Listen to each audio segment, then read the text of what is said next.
So Toto Wolff has weighed in on the whole bring back the V10s debate. Now, I actually did a video a little bit ago saying that it was possible that Formula 1 could return to the V10 engines if a few things did happen in terms of renewable fuels and stuff like that, and it would be a very popular move for Formula 1 to do this. Mohammed Ben Sulayem, the president of the FIA, for once, me and him actually agreed and thought this would be a good thing if it was possible and that it could happen, but it was something that was never going to happen anytime soon. You know, mid-2030s is the most likely time when I will be like 40. Wow, that's going to fly by, I'm sure. But since then, Vasseur has kind of said, nah, it's not going to happen. And now Toto Wolff, the boss of Mercedes, is kind of saying, nah, it's not going to happen.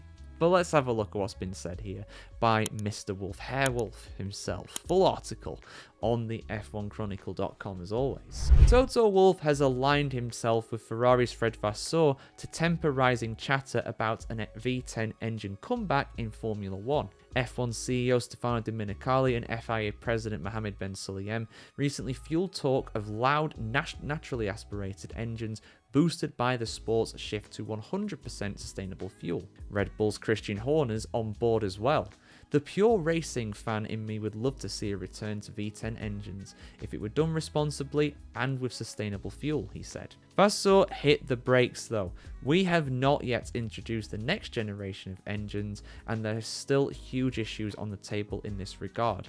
We should focus on that first, the Ferrari boss said, eyeing 2026 hybrid heavy power units over 2030 or 2031 speculation. Wolff echoed the call, championing the upcoming rules. We are pushing the boundaries of battery technology and in terms of sustainability, the 2026 engines is the first year that we're going to have 100% sustainable fuels, he said. Nobody knows what all this will lead to.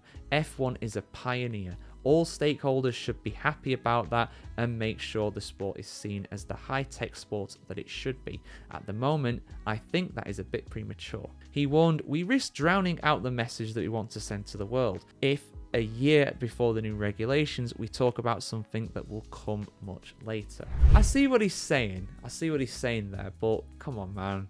V10s are cool, like they are. I mean, I had a video a little bit ago that I'm very proud of, that, you know, where I kind of went over the V10 era and said why it was good and why in some aspects it wasn't so good. And the best thing about the V10 engines were the V10 engines. The rest of the cars were a bit debatable in some aspects, such as the overall show and entertainment out on track, overtaking on track rather than in the pits. And, you know, I think if they do V10 engines right, it could be a very, very massive PR win for Formula 1 and could elevate it to an even more incredible spectacle. I mean, I heard it on the other day on the radio for Formula 1 for Sky Sports, and that radio advert had V10 engines in the background. We haven't raced with V10 engines in Formula 1 since 2006. Yes, I am counting the 2006 Toro Rosso, but the entire field was last V10 in 2005, 20 years ago, because I know some anoraks, somebody will definitely point that out to me, because I know that is the case. So it has been a very long time, and the fact that we're still using that is the note. When you think of a Formula 1 engine, you don't think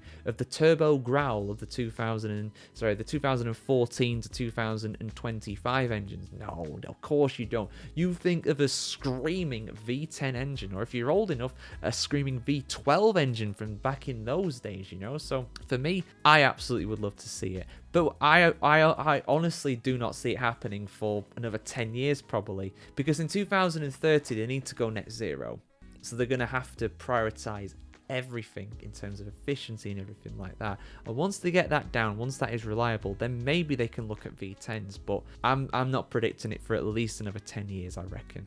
I reckon it's going to be that long. But while we've got sustainable fuels which are coming in next year, in theory, we could have something that is more naturally aspirated, something that is simpler, cheaper. You know, very key aspect to all this, the cost of it. But guys, what do you think? Do you want to see the V10s come back, or do you think they should remain a relic of the past? Firmly, I am in that prior camp rather than the latter one. But let's see what you have to say about this. You can become an F1 legend if you go over to our Patreon as well. Join and become a paid member. I would really appreciate that. It helps keep the lights on in here, keep the external lights on in here as well, so I can record at night, or in this case when the sun's actually setting. It's not quite nighttime yet, but the sun would just be beaming on my face otherwise. But yeah, we're the biggest Formula One Substack community in the world as well. If you want to go support us on there, I would really, really appreciate it. And yeah, have a great day wherever you're watching this in the world. Take care. Like, share, comment, subscribe if you want to see more like this. And yeah, see you soon, guys. Have a good one.